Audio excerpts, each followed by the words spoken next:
Hello and thank you for joining us today. I'm Gloria Petichko with Duke Medicine, and I'll be interviewing Dr. Pa-Hua Lin, who is with Duke University's Division of Nephrology. And we'll be talking about a recent study that she's published in the Journal of the Academy of Nutrition and Dietetics. Dr. Lin's research looked at the popular DASH diet, which is a low-fat regimen that emphasizes fruits and vegetables, and she looked at how it can lower blood pressure.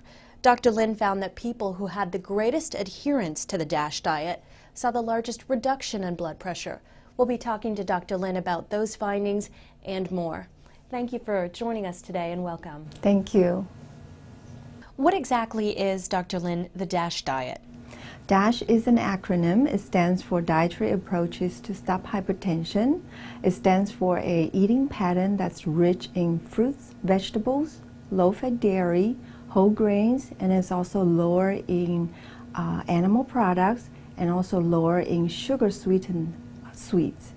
It has been proven to lower blood pressure very effectively, almost as much as taking one blood pressure medication. Earlier reports from the ENCORE study found that the DASH diet alone and combined with exercise and weight loss helped reduce blood pressure, as you just mentioned. What was the purpose of this new analysis of the data? So in this new study, we try to analyze how compliance, meaning how adherence to the DASH eating pattern might impact on the blood pressure lowering.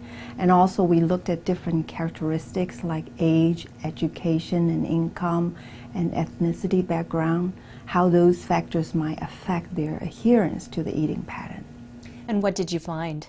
So we found that people who are African American ethnicity background are less likely to adhere to the DASH eating pattern. That's the main finding. What were some of the factors associated with adherence to the diet? So we actually looked at many different factors, including age, gender, education and income, and also psychosocial factors such as social support, their perception of barrier, self-efficacy, their locus of control. Many of those factors actually didn't affect adherence, but being African American is the only thing that affects their adherence. You looked at a number of other factors that might increase the benefit of the DASH diet in lowering blood pressure. For example, exercise, weight loss, and psychosocial factors, such as the amount of social support the dieter received from his or her family.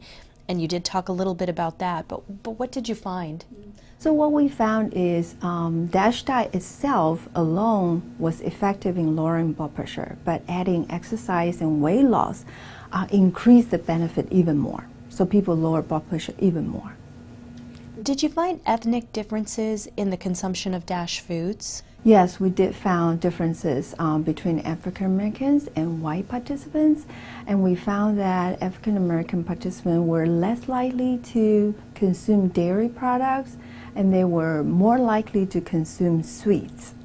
Well, another thing is they also were more likely to consume less whole grain products. Why do you think it may be more difficult for African Americans to adhere to the diet? And what are some strategies that might make the diet more effective for this particular group?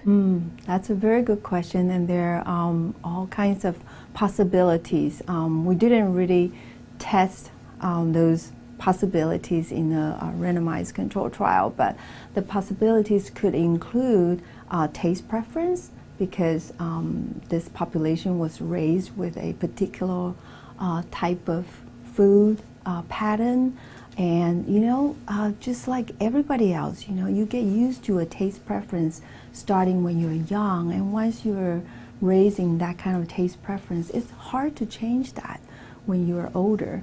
The other thing is perception. Some people might have this perception that eating healthy is costly. Which doesn't have to be the way. But that's often the misconception of a lot of people.